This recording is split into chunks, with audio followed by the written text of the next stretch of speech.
So I see myself as a kind of a refugee to IPE, really, because my first degree, second degree is in political science from Delhi University.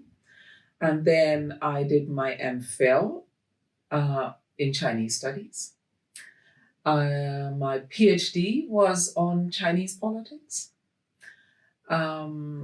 which got me interested really in the idea of development studies because I was teaching tutorials and thinking, why isn't the Chinese experience part of development studies?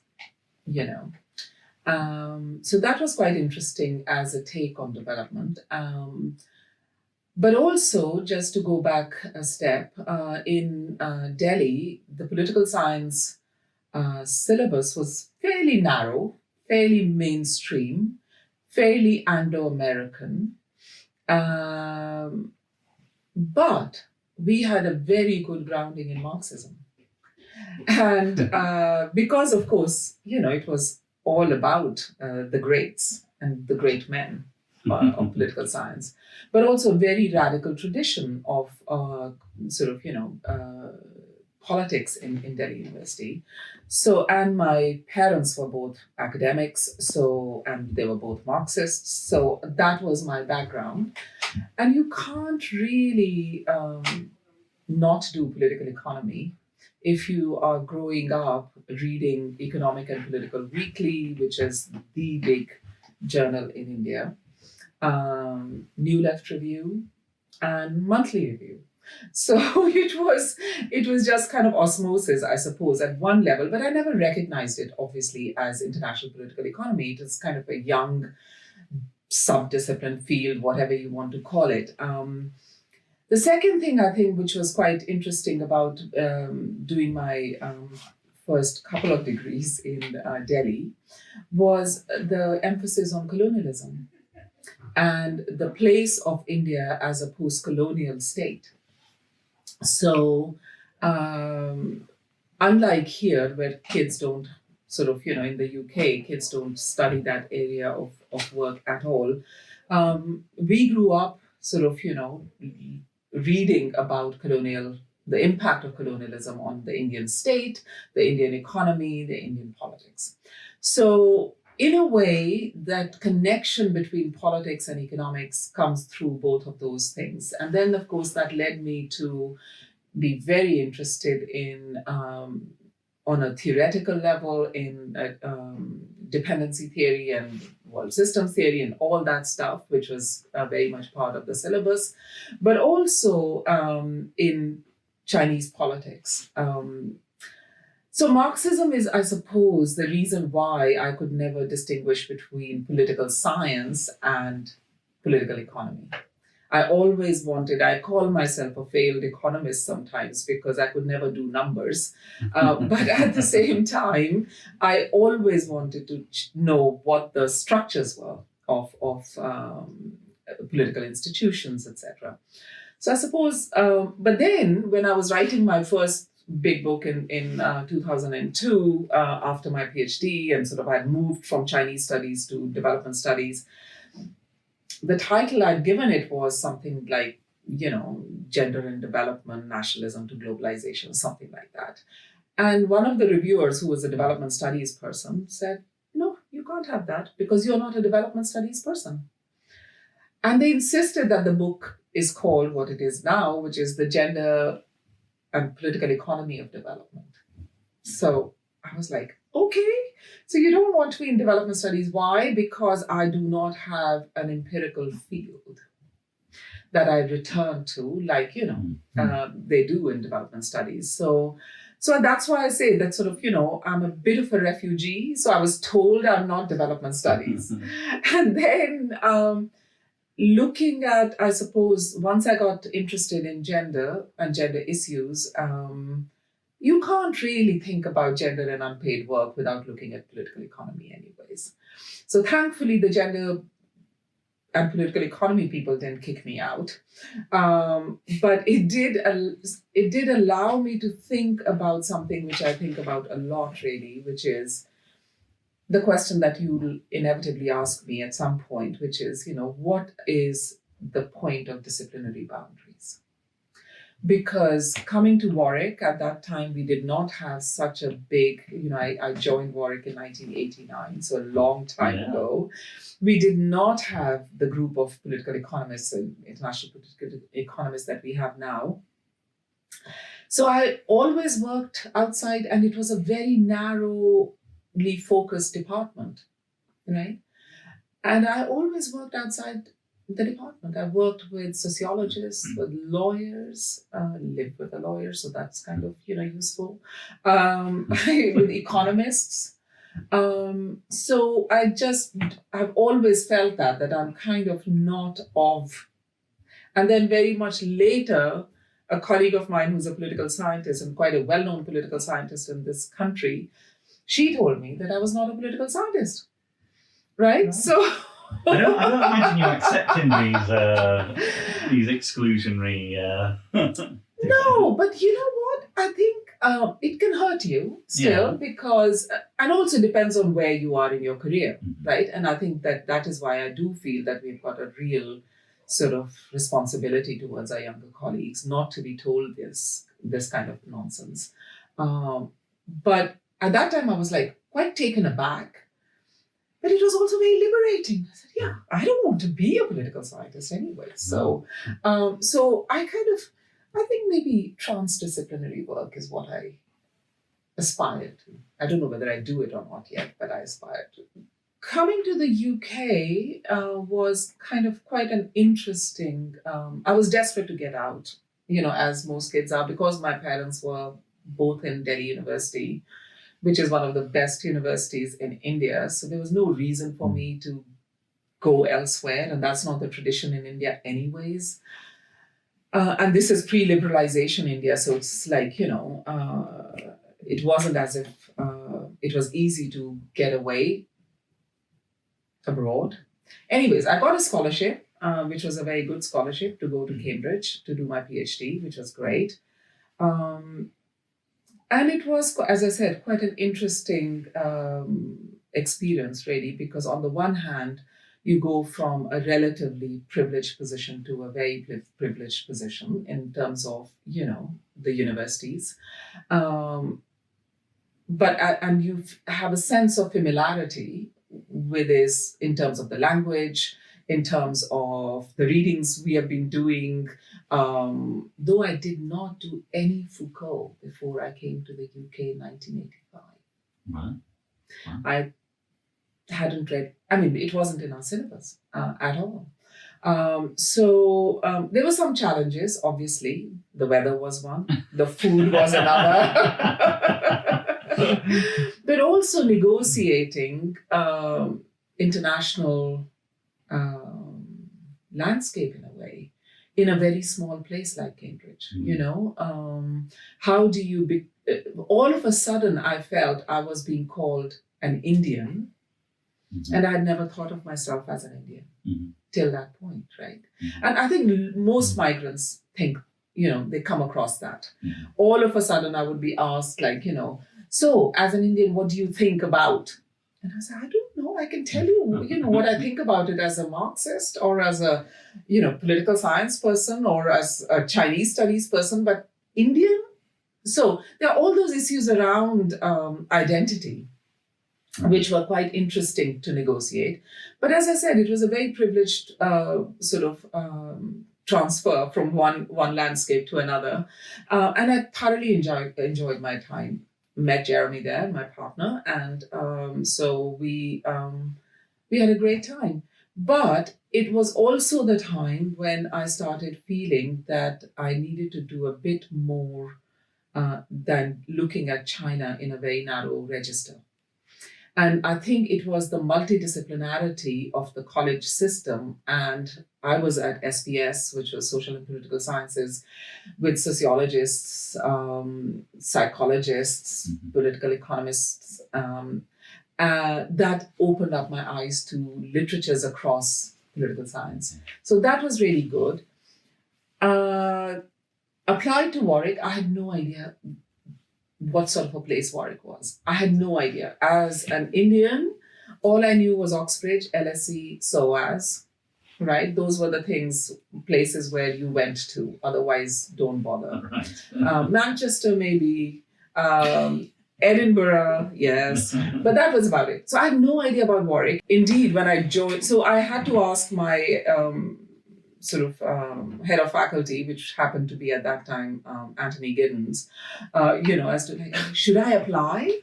Is this? He said, yes. What do you mean? It's a very good university. You should apply. So I did. And I got it. I was the first woman to be appointed full-time in the department, which was established in 1965.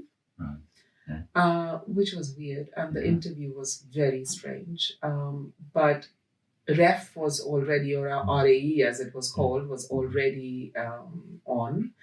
And the question that I was asked, of course, was, do you have a contract for your PhD book? Right, okay.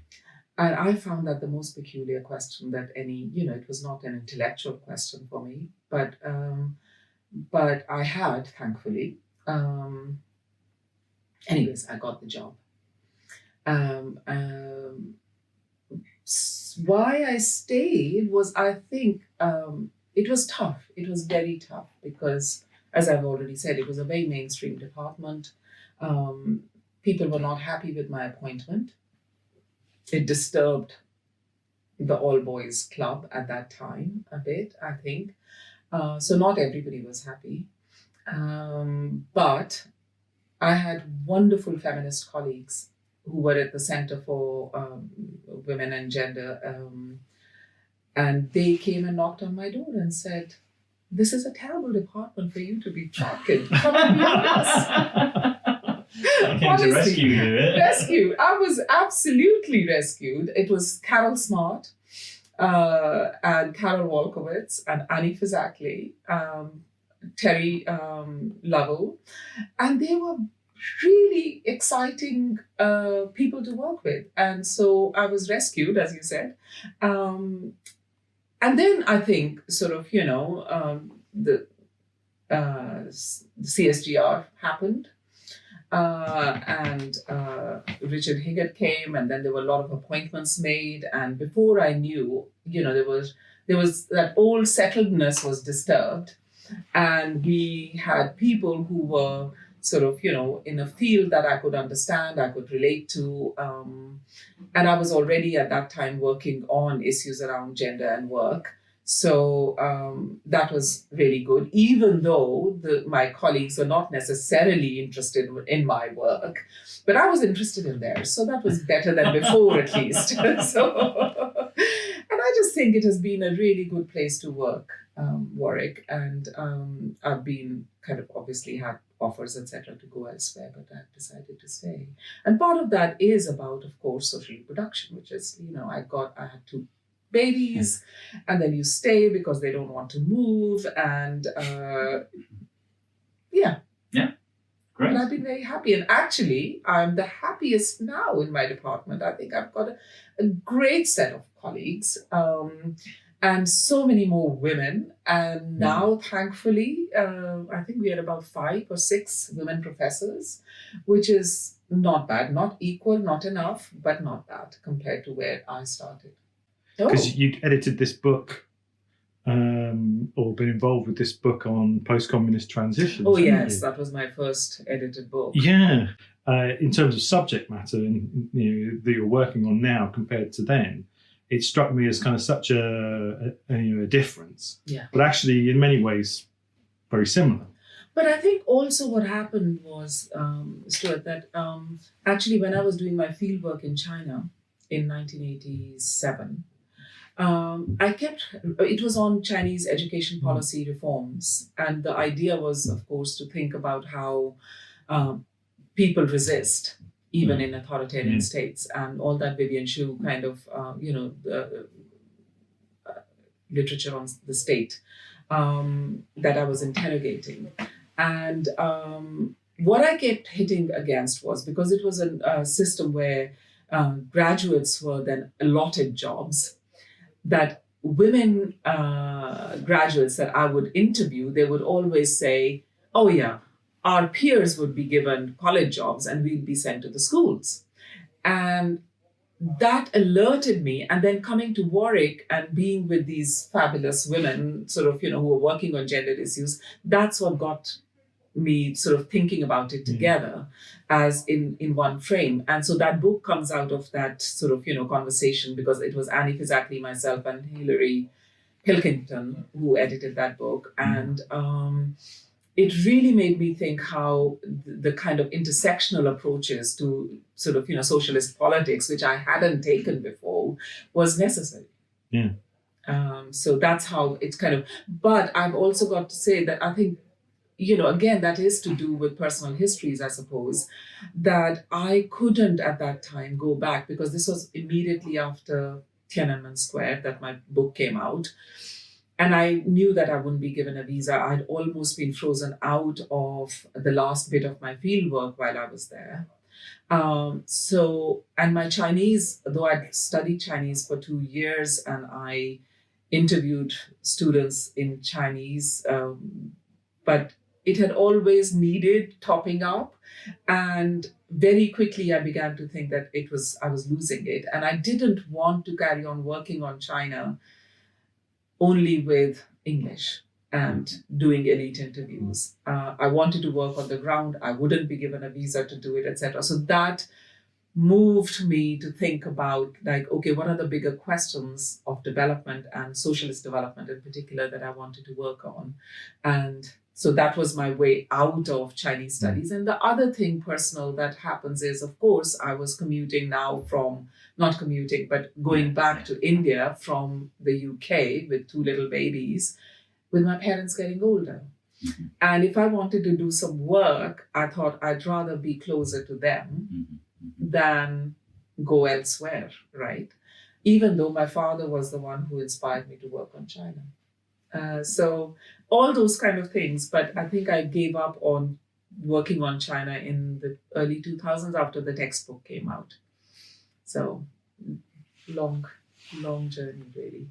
And has there been any particular influences, either people or things, that have influenced the different kind of phases of your work, from China to India to democracy to social reproduction now? Yeah, no, of course. I mean, I think that, so that is where I do feel that one of the things that I've always felt is influenced, yes, but always critically.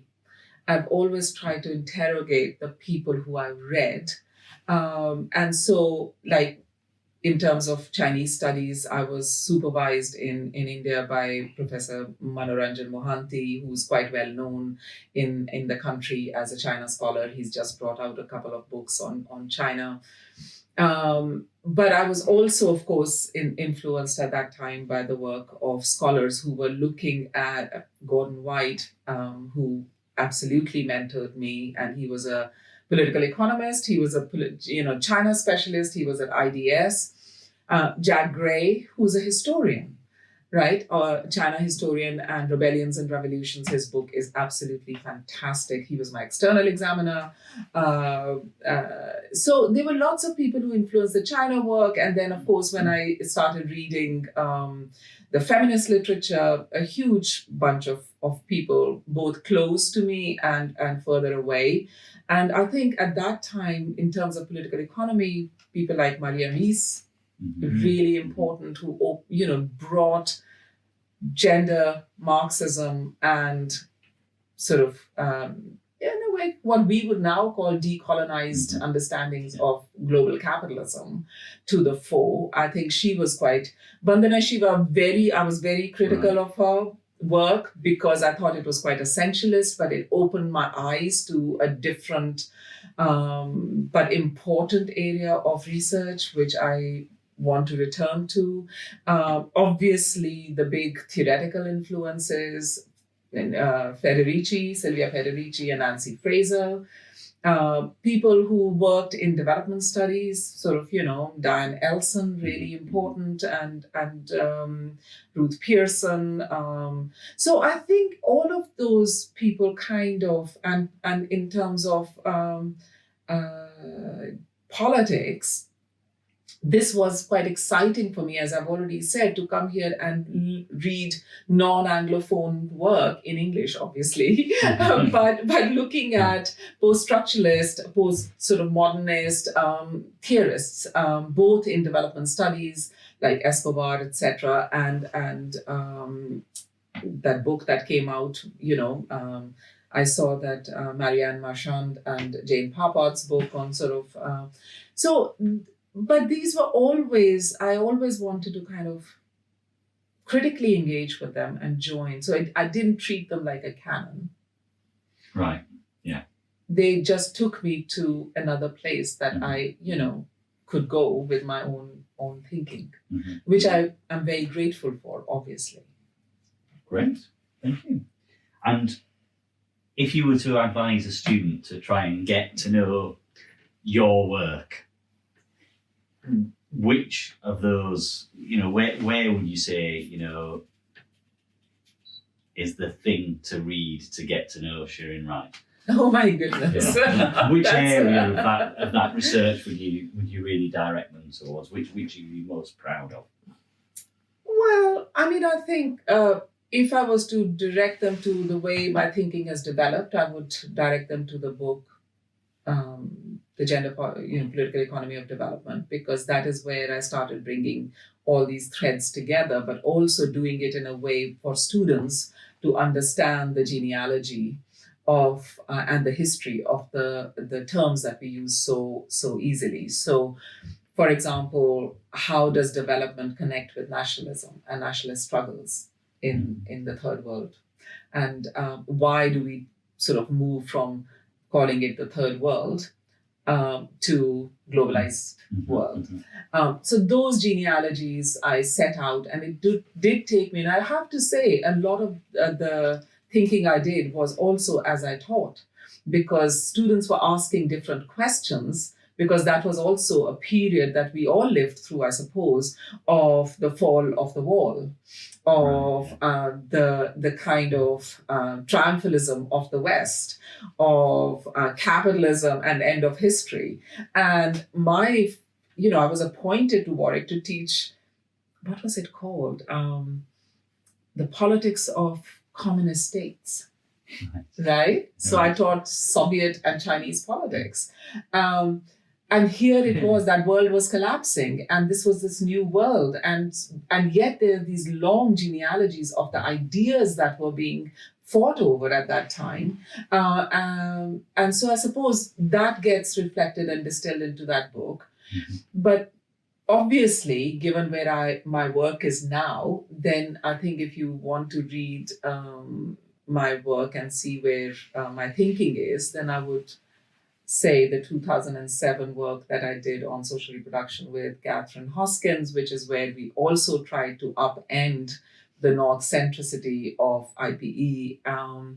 And secondly, the work on depletion that I've been doing since 2014, that article came out. That really seems to have resonated. That's really taken off the depletion work. Yes, and I think that I have to say that I first came across the term depletion in the context of feminist work in the 2000 piece that Diane Elson did in the, I think it was a Status of World's Women report that she edited. And in that, she had a diagram in which she showed a depletion as leaving the global political economy. And I was really taken with that, and I thought, so what was this doing as a concept, but also as an experience, because depletion is an experience, when it was not leaving the global political economy? But also, more importantly, what does it mean, actually? I mean, how do we begin to understand what depletion is? And then I started reading a lot on environmental depletion. And then Catherine, who has been just such a wonderful colleague, comrade, and friend. And we just started talking about sort of, okay, so what sort of depletion are we talking about? Are we just talking about bodily depletion? Then we had arguments about, well, depletion in environmental stuff, means that it is non-renewables that are depleted. So are we talking mortality? Are we talking death, really? Is that sort of what we are thinking about leaving the system? Is that, but also then that made us think about sort of, together with another colleague of ours, Dania Thomas, who was a lawyer, that depletion is not just about bodily harm, but it's also about discursive harm. When you're constantly being told that your work is not work. And then you see that reflected in the fact that, your work is not being included in the GDP calculations. That it is outside the production boundary of the SNA, the System of National Accounts. That is a discursive harm, right? You're being told, and yet you are experiencing depletion through your physical tiredness, lack of sleep, stress, all those things. And then we thought, one of the experiences, talk about political and personal. This was also a time when I felt quite stressed because I had young children. We all know those of us who have got children. And it isn't, I felt always that Catherine and I both had that experience, that we felt always in the wrong place. If we were at work, we were not good mothers. If we were at home, we were not, present enough in the corridors at work or going to pub with our colleagues. I would have loved to have done that, right? But I couldn't because I had to come and pick up the kids. Jeremy at that time was commuting from London. So he couldn't do that. So in a way, then that made us think about sort of, how mental stress, etc., that is important. And then what harm does that do to citizenship of people who are being told constantly? And that was my political science bit, right? Because if you say that citizens have an entitlement, okay, there's all the problems with the concept of citizenship anyways, given where we are in terms of migration, etc. But, but if you're being told that you're not working, you're not contributing to the economy. Kind of Bourdieuian symbolic violence. Absolutely. Internalizing things. So I think that it allowed us to unpack that concept of depletion, which Diane Elson had alerted us to. And then I think, as you say, it has now sort of, been picked up by lawyers, by political economists and by gender studies people, which I'm really proud of, actually. And I hope to continue working on it. In fact, my sabbatical is coming to an end, but I'm writing a book on depletion, building on that article, but also seeing how my thinking has changed over a period of time, but also using empirical examples to show how it might be used, but also and how the strategies of reversing depletion might be thought through. So that's the book, and that should hopefully come out at some point in the next couple of years. It's so much more, I think, what's the right word, but it's more pointed than ideas about crises of social reproduction. Because often it continues, right? Exactly. It's a crisis for some person, not for the... Yes, but also, you're absolutely right. It is pointed, but it's also our sort of frustration was that, Marilyn Waring, whose name I should have mentioned before when I was thinking about it, she wrote that book, If Women Counted, in 1988, right? Yeah. After that, there were so many people who wrote about the fact that it should be counted. There were in 1992, I think, there was the first satellite account that was made, calculated. By the time we reached the 2000s, everybody knows that sort of, social reproductive work, if it was counted, would increase the GDP by 30 to 40%. Calculations on satellite accounts, household accounts had been made in the UK, Canada, South Africa, Australia. So there's a huge evidence, both quantitative and qualitative, and nobody's listening. So our sense was that if we were to flip it and say that if you don't count, you're actually causing harm, and harm is depletion, would they listen more? I doubt it.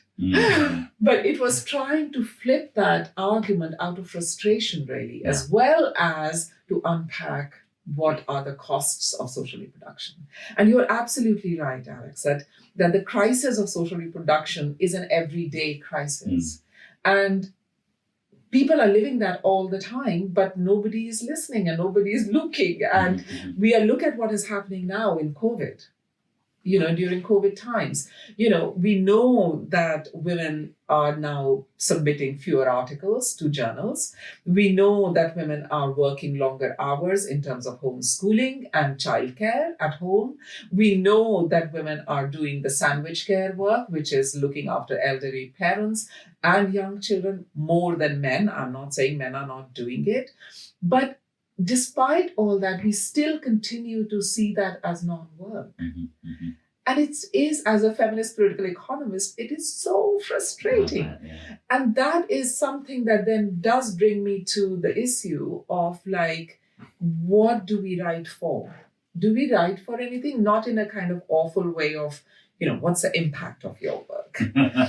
But, sort of taking into account unpaid labor is now part of the SDGs. It's, SDG 5.4, they say, but it's an aspiration. And then you look at SDG 8, which is all about decent work and growth, and then there is nothing there, and the targets are increase the GDP. I mean, I feel like shaking those boxes and bagging them together. So, I think it does have, so for me, the idea of depletion does have that sense of, at least the potential of some sort of a practical political engagement. And in that, you're definitely on the counting side of that debate about, should you count things, should you not count things? So you're definitely on that side. Well, as Catherine, Danny and I wrote in that paper, we say that it isn't about accuracy. It is about measurement as recognition. Because it allows you a baseline to fight over. It's like wages. Right? If you say, okay, so the living wage should be this, well, that's a minimum living wage, but can people actually live on it? Then we can have arguments and battles about whether that is sufficient or not, or, why do we need to have a basket of goods that we see? Development studies, people have developed all kinds of different measures of well-being, right? And we can argue about those. But if you don't even recognize that it is work, where does that leave us? Then you just keep on having those everyday crises of social reproduction, and somebody is getting depleted and sort of maybe even sort of dying of the work that they are doing without it being sort of, visible. So it's that sense of, for me, measurement is about recognition. It isn't about sort of, any kind of positivist understanding of politics. I also wondered, perhaps, for me, I think the kind of utility of the work around depletion as well is that it's specifically feminist. Whereas, I don't know, something's kind of happened in the social reproduction literature over the last kind of 5 to 10 years. Gender's been kind of evacuated from the discussion again, and kind of, it's back to the idea of, well, it's essentially centrally about class. And, they're there. You've done you've made your kind of comment about gender and feminism, but let's get back to the really serious business, which is really about class and Marx and all of that kind of thing. Oh, well, I'm glad that you said it, not me. But I think that, there are two problems that, and I'm working on that now with some wonderful set of colleagues. So the first problem is what you've identified, which is that not only has social reproduction been picked up by Marxists, I'm so glad it has, high time too, and it is being so. The latest book by Tithi Bhattacharya on social reproduction theory, for example, that is full of feminists. That's a great book. That is a great book. But it shares with a lot of Marxist stuff a structural understanding of theory, which is at a level which I think evacuates not just gender, but human experience. And that has always been my sort of problem with traditional Marxists, because the level of analysis is so at such a meta level that the meso and micro just is sort of, brushed out. And you're left with systems and a sense of lack of agency. So, of course, the IPE focus on structures and agency kind of helps in that regard, but agency can also be theorized into sort of, evacuate people. So that's one problem. The second problem I think that I'm finding with increasingly is that when I read social reproduction theory, it continues to reflect something which, again, the IPE reflects, which is Anglocentrism. Mm-hmm. And Anglo-American. Think about that book that came out, right? When was it? 2011. Nicola Phillips and Catherine Weaver's book on what are the big debates on. I mean, come on! Is that the exclusions of privilege there, right? So is it British school, which is really important also, or is it just the Americans? And there's Craig saying, hang on, this is not enough. We need to bring in the global. And the global comes in because of that first element that I've talked about, is just as a reference point, a mention, a citation of the theorizing you're going to do anyways. Mm-hmm. So, it never, just like feminist work, never gets part of the analysis. How would bringing in the global south shift your analysis of global capitalism is something that I think both IPE and social reproduction theory need to take account of and are not. So I think I was kind of worrying about that a bit. And then I thought, no, I'm just going to talk to my friends who are actually also worrying about this. So I've got a really fantastic group of people, and we've met twice now. And it's a small little talking group, really, on decolonizing social reproduction theory. So that is where my thinking is just now on that. So, yes, so thank you for that question. You've mentioned the everyday word Yes. 2 or 3 times. I wondered if you wanted to, you may not want to say anything, but if you wanted to say something about I very much want to say something about it, also because I want to sort of mention Juanita Elias. So I think that came about also because of the depletion stuff. And also about the book that The Political Economy of the Everyday, Seabrook and Hobson. Yeah. Hobson and Seabrook. And Juanita and I were reading it, and we really were frustrated about how the everyday is being thought through and has been, and I know Matt Davis will go up and down and say, Lefebvre is the biggest feminist, but, he isn't. So I think then we started thinking, okay, what would be a feminist take on the everyday? Because that is so connected, not just with the depletion stuff, but also, of course, with social reproduction. The question that I think Adrian Roberts asked us once in a panel that we were on, why do you want to talk about the everyday anyway? Social reproduction is the everyday. But that is exactly what we wanted to argue. That you cannot understand the everyday without understanding social reproductive work. So it was through conversations. And what I like about feminist collaborative work is harmony, wonderful coffees and lunches you have over those, it is. And so Juanita and I were sort of, thankfully she had joined the department by then. And as you know, we are both on the same page in terms of our thinking. And we, over a period of couple of years, we kind of figured out that what we wanted to say was that the everyday needs to be thought through these three vectors that we sort of talk about in this paper. The framework that we develop is space, time, and violence, and how the three connect together, and of course then lead to depletion as well. So our take on the everyday literature is we engage with Lefebvre, we engage with Deserto and all that, but really is to say social reproduction is the everyday. So guys, pay attention. Mm-hmm. So I hope I hope to sort of with Juanita to continue working on that. One thing that I do feel, and I said this to Juanita the other day, and we were having a laugh about it, is that both my depletion work and our everyday work, pretty gloomy. Huh?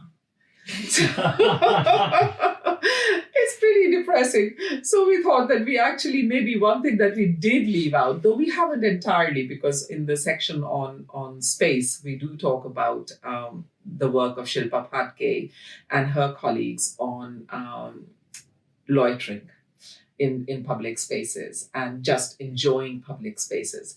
But I think we need to do a bit more. And what is lovely is that a lot of feminist work now is being done on everyday utopias, like Davina Cooper's book on everyday utopias and Levinas, and sort of, so it would be something that we'll continue to work on. Correct.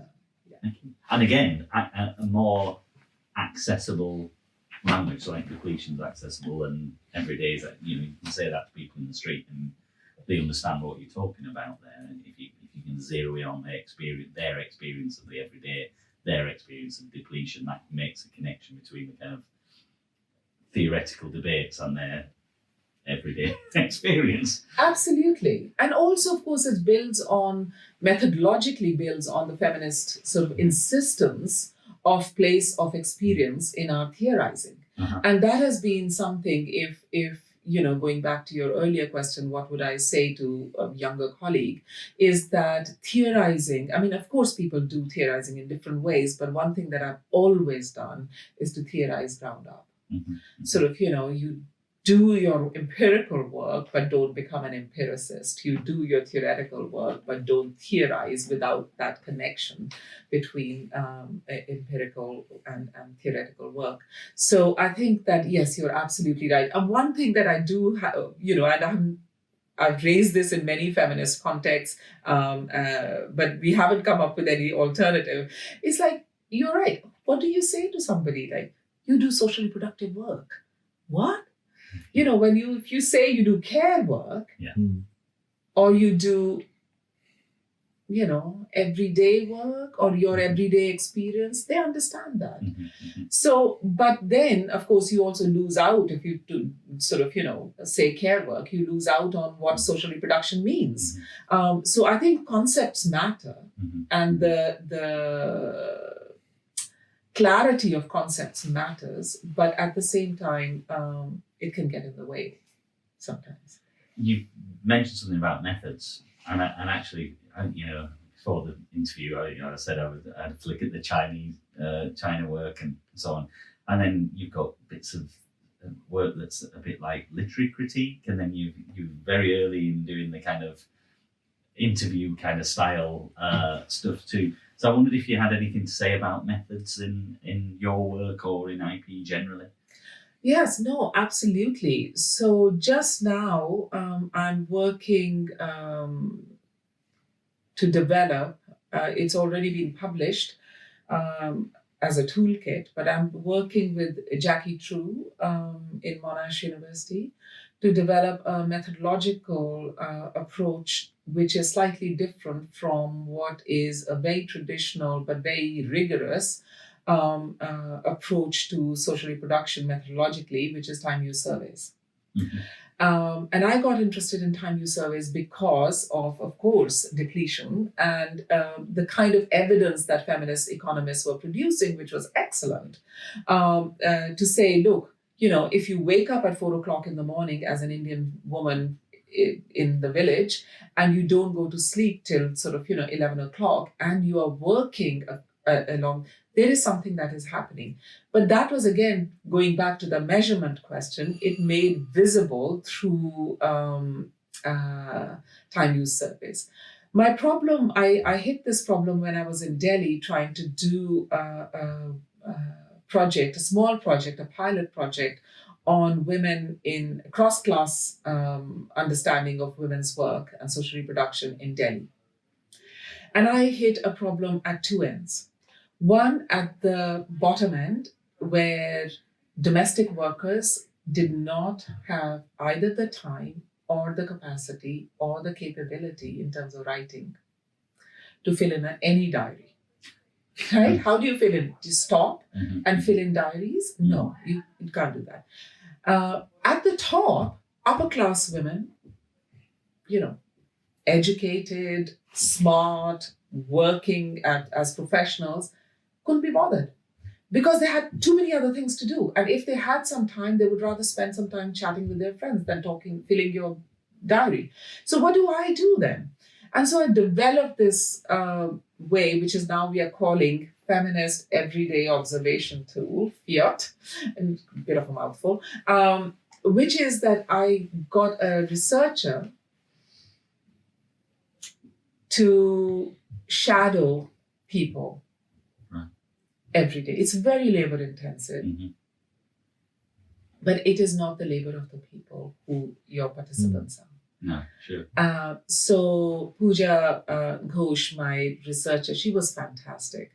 This has now been duplicated also in this joint project that Jackie and I have done by Jayanthi Lingam and Mel Johnston in conflict areas. So it's a very tough ask for researchers, but what it does is it allows us to get over that class barrier of tracing people's every day.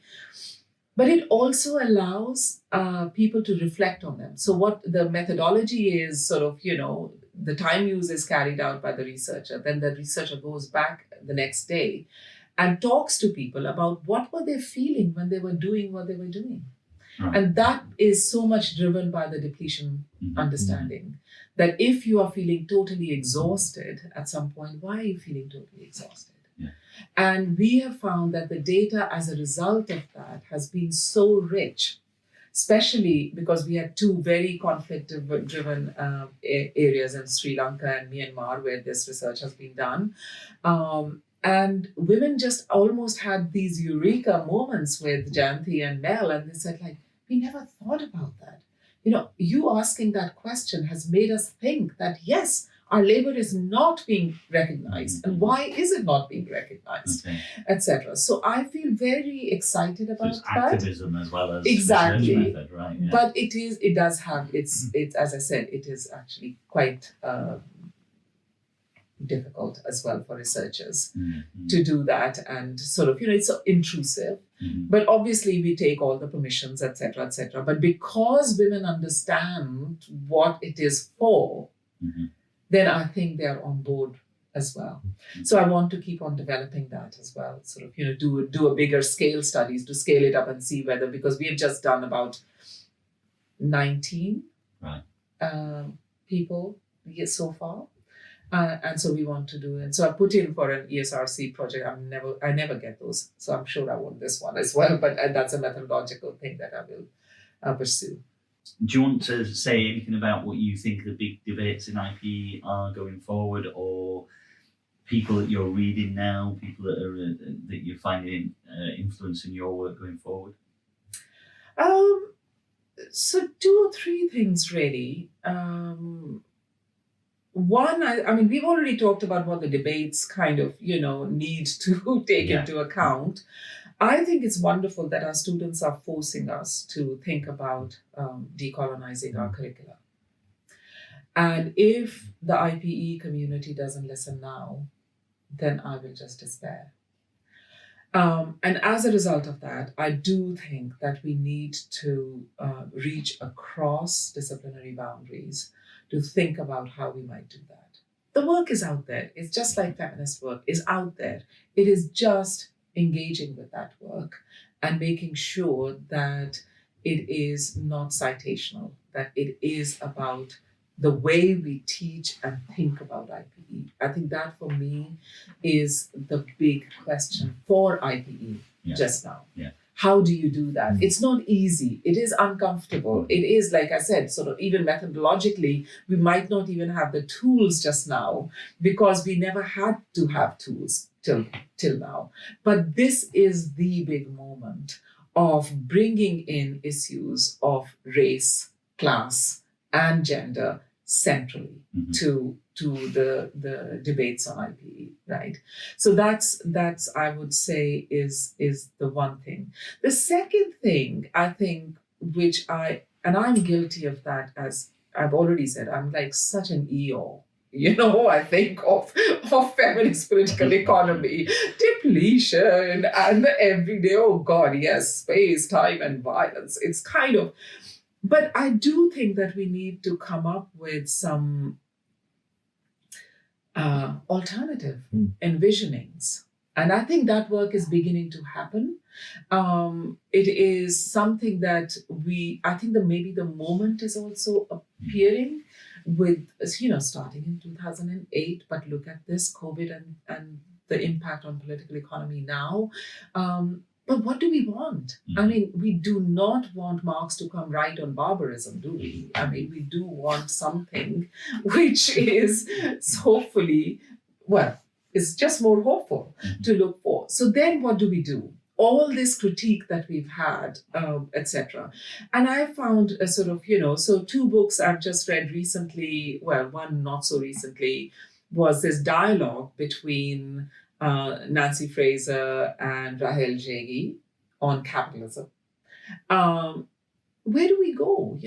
Okay, if we think that capitalism is kind of variegated, and if it is sort of, in crisis, and if it is needing to, to understand the importance of social reproduction, yes, but then what?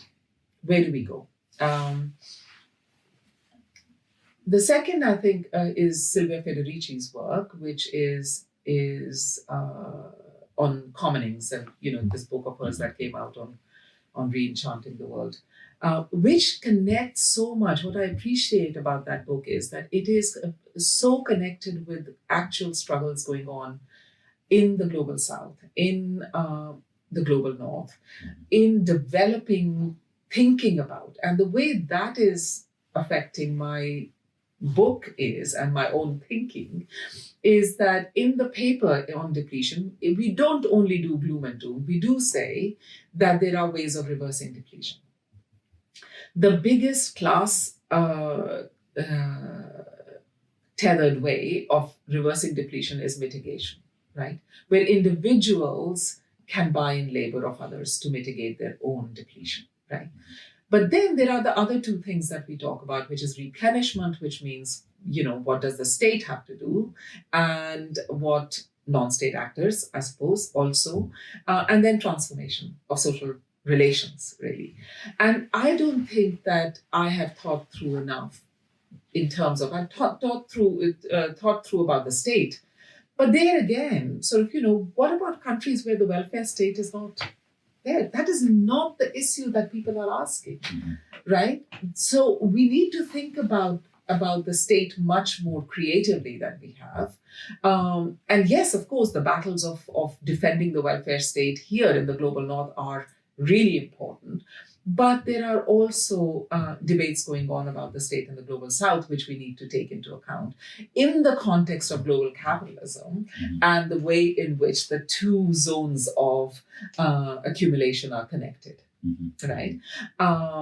But then I'm also thinking about sort of, what Federici's work does is, should we be thinking about not in the way Ostrom thinks about commons, but in the way Marxists can think about commons, and a politics of the commons, a new politics of the commons that allows us to at least open up spaces of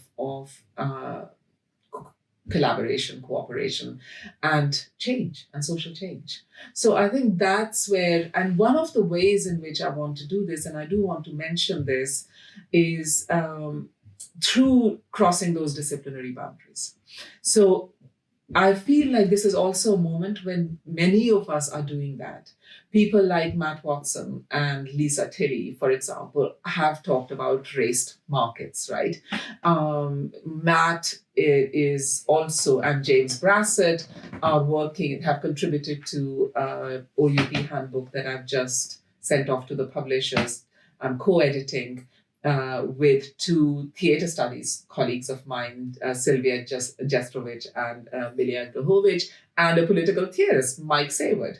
And we are trying to work with theatre studies people to talk about performance in politics. How do you perform in politics? Because that's where also issues of race and class are needed, right? The language we use, the rhetoric we use, the way in which, for example, these Etonians are talked about, what you wear, what is the stage that you think you are performing on, for whom are you performing, what is your audience that so all those questions.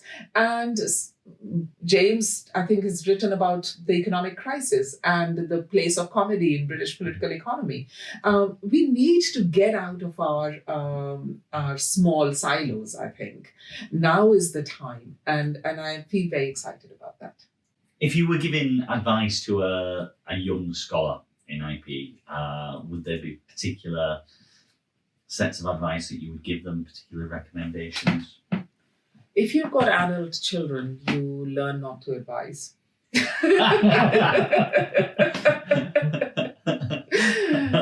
Having said that, you can't help yourself advising them as well. No, I don't have much advice. I think young scholars just now, professionally, are facing one of the hardest times. When I joined the profession, that was also one of the hardest times. There were hardly any jobs in 1989. What I realized was how feminist and women scholars, forget about feminists, women scholars were set against each other. Because there were so few jobs, and it was a really not very nice time then, and I can therefore recognize the challenges young scholars are now going to have to face in a political economy and in an economy which is in a tailspin, really, in this country and other places as well. So it's not really the right time to give anybody advice, but one thing that I would say is just be curious. One of the things that I learned when I became an academic, and I had no plan B. I loved my parents' job. I loved the fact that they wrote and read and had colleagues in their homes and people who were political, and they had arguments, and it was a wonderful, wonderful way of thinking about the academia. We are not there now in terms of the ref and all the pressures on us, etc. And that, I think, sadly, has meant the valorization of expertise to an extent that we have stopped being curious about the world. We are curious about what we do and what we read and what we want to write on our next article or our next book. Really instrumentalized questions. Yeah.